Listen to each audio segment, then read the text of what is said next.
Hello and welcome back to Shakesyear. We are working on The Merchant of Venice, and we get to hear from Shylock today in Act 4, Scene 1, which is the scene where Antonio is on trial because all of his ships that he had sent out on trade routes were wrecked along the way, so he is now unable to pay Shylock back for the money that he had borrowed from Shylock to give to Bassanio so Bassanio could go woo Portia. Bassanio was successful in wooing Portia, but has come back to Venice to be there for Antonio's trial, at least see him one more time before he has to forfeit a pound of flesh.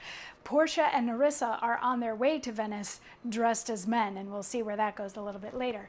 But yesterday we started out Act 4, Scene 1, with the Duke talking to Antonio, and they're like, he's not actually gonna hold you to this. And then yesterday when Shylock came in, we had the Duke saying, okay, so everybody's thinking that you're just like towing the line of you're going to take the flesh to save face or something like that, but when it comes right down to it, you're actually going to take pity on Antonio, and you're not going to take a pound of his flesh, and you might even loosen some of the stipulations of what he owes you, considering he just lost everything. So what do you think? We all think that you're gonna, be a nice person and do the right thing here.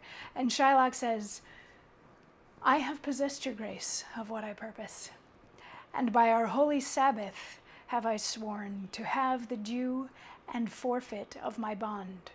If you deny it, let the danger light upon your charter and your city's freedom.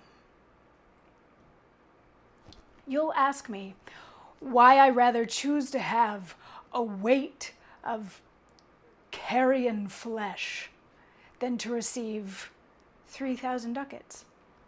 I'll not answer that. But say it is my humor. Is it answered?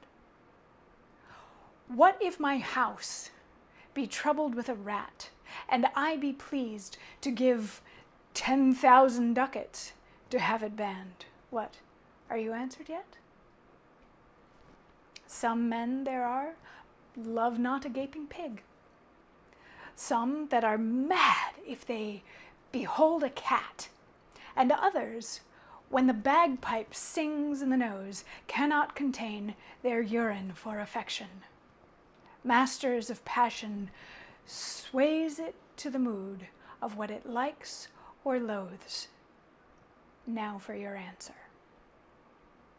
As there is no firm reason to be rendered why he cannot abide a gaping pig, why he, a harmless, necessary cat, why he, a woolen bagpipe, but of force, must yield to such inevitable shame as to offend himself being offended.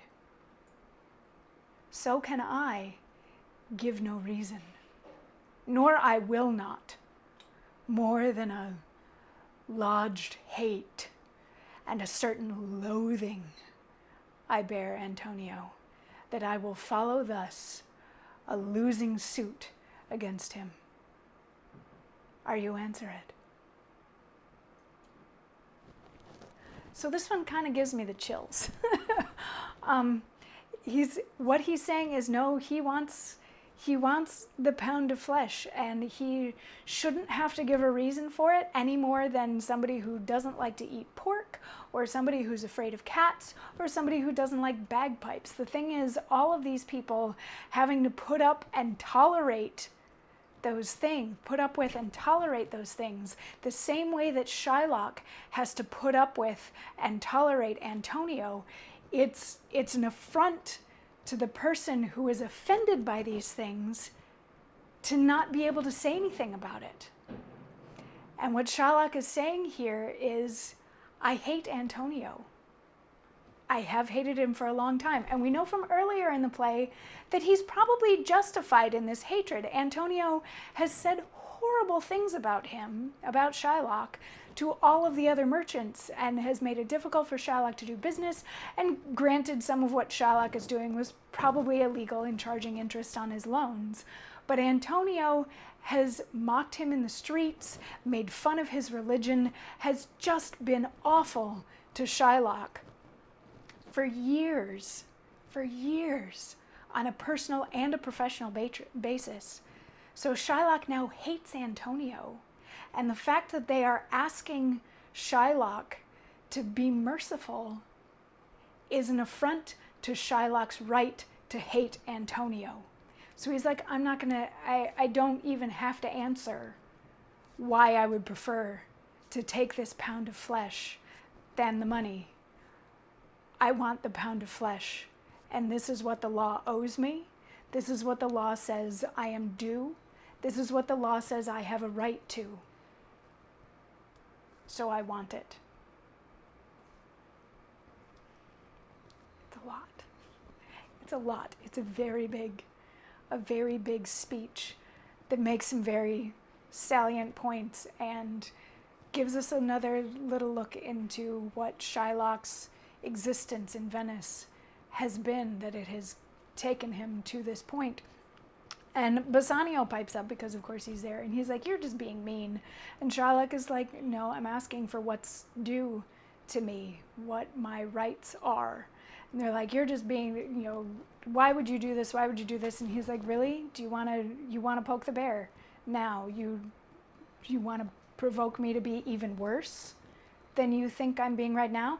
And Antonio, in tomorrow's monologue, gets to have a few words in his own defense. So we will see which direction he decides to go when we hear tomorrow's monologue. I will see you then for that. Mwah.